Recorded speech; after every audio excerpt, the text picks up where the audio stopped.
My name is Joseph Joy Adama. Can you just tell us what brought you down here?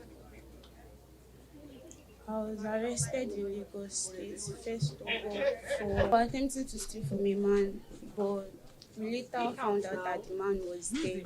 I worked for him in his clubhouse last year for about 3 months until the clubhouse got shut down by the government. So on the first day that I submitted my CV to his hotel for the job, he copied my number off my CV and he called me and he told me that he wanted to have like sexual, like he wanted a relationship with me, but because I was working for him, then I used to turn him down.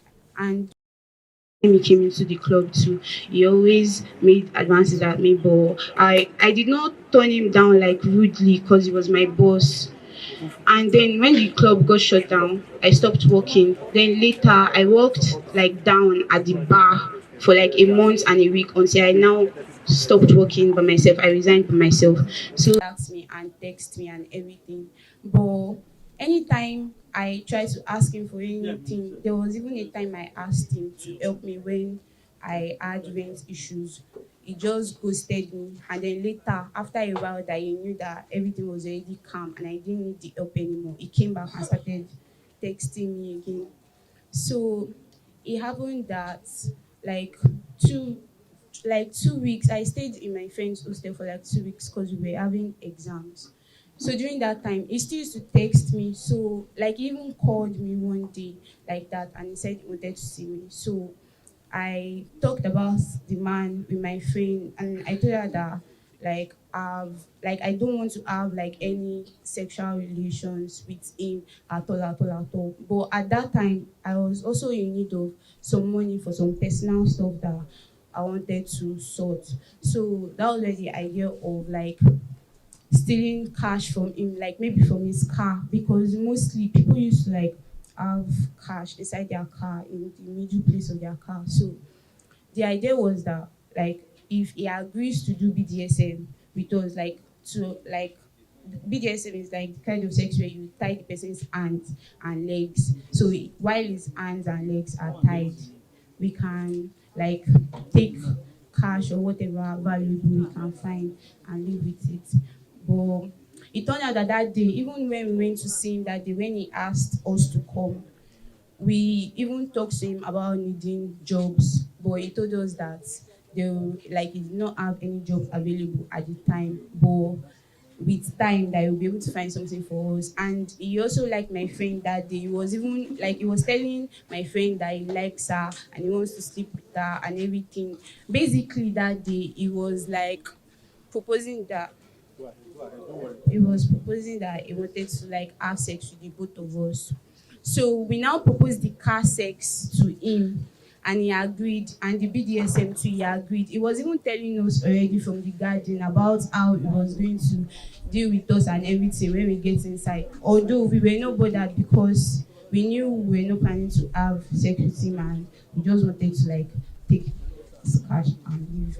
So he now told us that he started raining. So instead of us going to the car, he now told us to go across to a building that was across the garden where we went to meet him.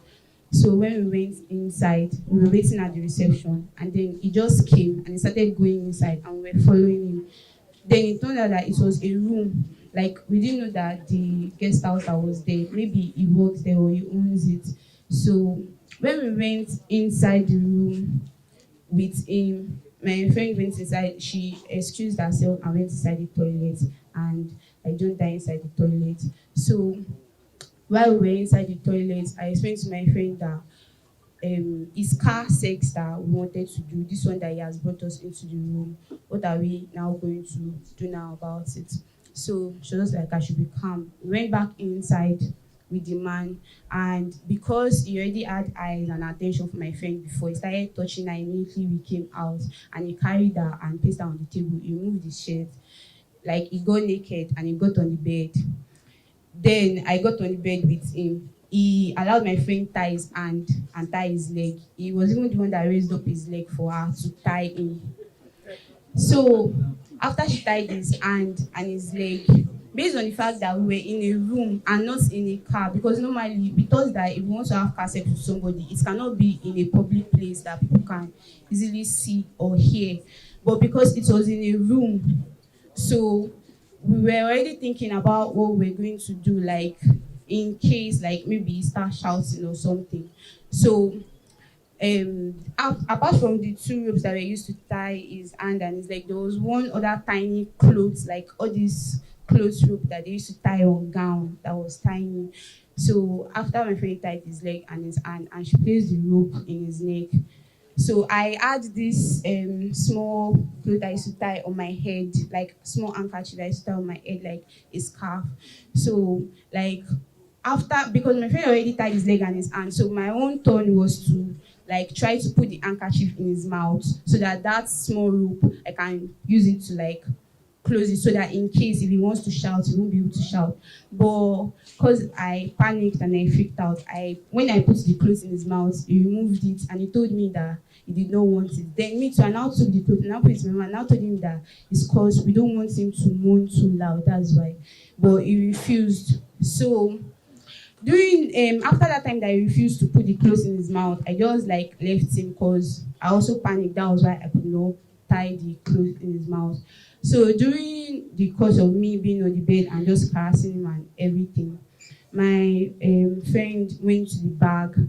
We already had this thing before. We already had retinol in our bag that we were supposed to like give to him so that he will sleep like after, so in case, so that we'll be able to leave. So my friend poured it in her hand, and when she tried to pour it into his mouth, he turned his face away and it didn't enter his mouth. He said he didn't need it to lighten up his mood. So I think at that time she was now getting impatient because it was raining before. And as the rain stopped, everywhere became quiet and like we were running out of time. So that was when she took the phone and she was placing it in front of his face. I was even surprised because before she even picked up the phone, with everything that was going on, it was not suspicious. It did not, like, it was just like willingly doing everything. So I was also like surprised that how come he did not even like think about anything, like he allowed us tie his hand and his leg so easily like that. So when my friend put the phone in his face, he thought we wanted to video him.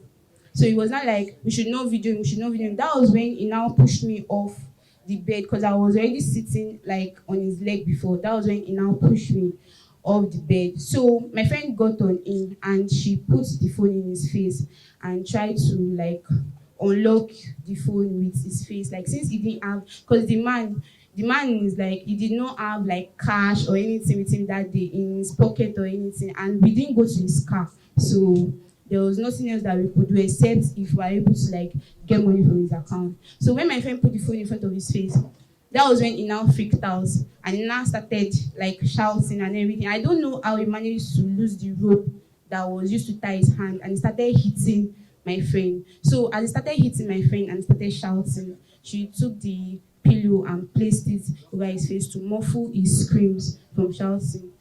So like during everything, suddenly it just went calm, and like as it went calm, I got down from bed and I asked my friend that like I think this man is pretending because like he wants us to like let our guard down and he will try to stand up and try to hurt us again.